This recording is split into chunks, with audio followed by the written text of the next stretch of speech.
merupakan anak dari Raden Haji Sulaiman. Ia terlahir dari keluarga menak dan mendapatkan privilege masa penjajahan. Salah seorang kakaknya yang bernama Winanta adalah seorang digulis. Wikana aktif sebagai Angkatan Baru Indonesia dan Gerakan Rakyat Baru. Semasa zaman kolonial, Wikana menjadi pemimpin PKI bawah tanah di Jawa Barat. Tak hanya sebagai anggota PKI bawah tanah, Wikana juga tercatat pernah aktif sebagai anggota Partai Indonesia atau Partindo yang didirikan pada tahun 1931. Pada tahun 1938, ketika Barisan Pemuda Gerakan Rakyat Indonesia atau Gerindo didirikan, ia terpilih sebagai ketua yang pertama. Wikana ditunjuk menjadi agen penyebaran bendera merah di Jawa Barat. Pada tahun 1940, koran gelap tersebut tercium oleh Belanda. Beberapa aktivis seperti Wikana, Adam Malik, dan Pandu Kartawiguna ditangkap dan dipenjarakan.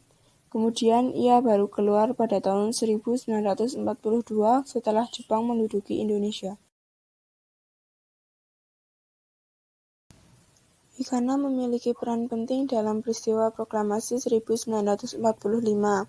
Berkat koneksinya di Angkatan Laut Jepang, proklamasi 1945 dapat dirumuskan di rumah dinas Laksamana Maeda di Menteng.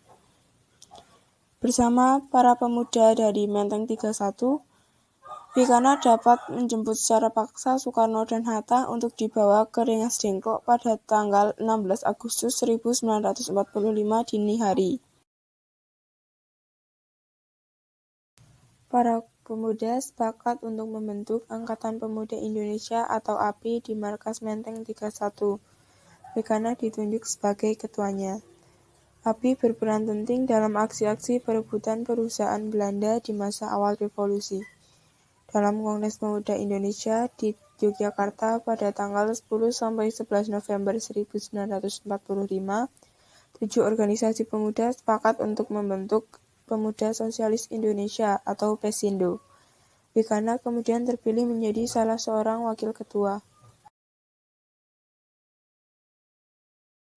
Wikana menjadi tokoh pemuda dari sekian banyak pemuda yang bergerak di pusaran arus revolusi.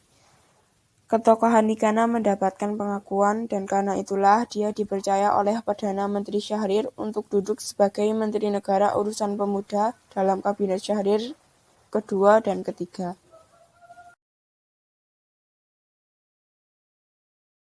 Sampai tahun 1950-an, Wikana masih tercatat sebagai anggota Komite Sentral atau CCPKI yang mulai menggeliat di bawah kepemimpinan Triumvirat Aidit, Nyoto, dan Lukman. Namun praktis Wikana tidak memainkan peran penting sebagaimana yang pernah dilakukan pada era-era awal revolusi. Revitalisasi PKI di tangan DN Aidit membuat Wikana tersingkir dan dianggap sebagian dari golongan tua yang tidak progresif.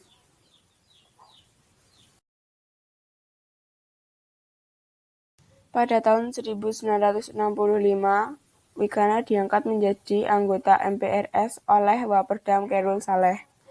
Beberapa pekan sebelum peristiwa G30S 1965 terjadi, Wikana beserta beberapa elemen PKI lainnya pergi ke Peking untuk menghadiri Hari Perayaan Nasional Cina pada tanggal 1 Oktober 1965.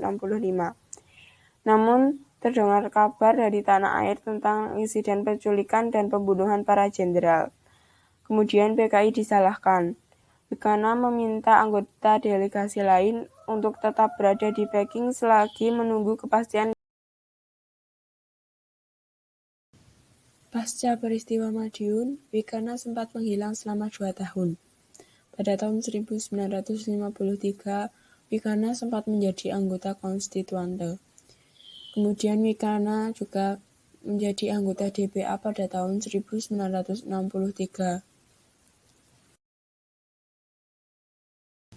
Ketika peristiwa G30S meletus, Wikana sedang berada di Cina. Ketika pulang dari Cina pada tanggal 10 Oktober 1965, Wikana kemudian ditangkap oleh tentara dan kemudian dibawa ke Kodam Jaya. Ia sempat dibebaskan, namun pada Juni 1966 ia dibawa lagi oleh tentara dan saat itu tidak pernah kembali lagi.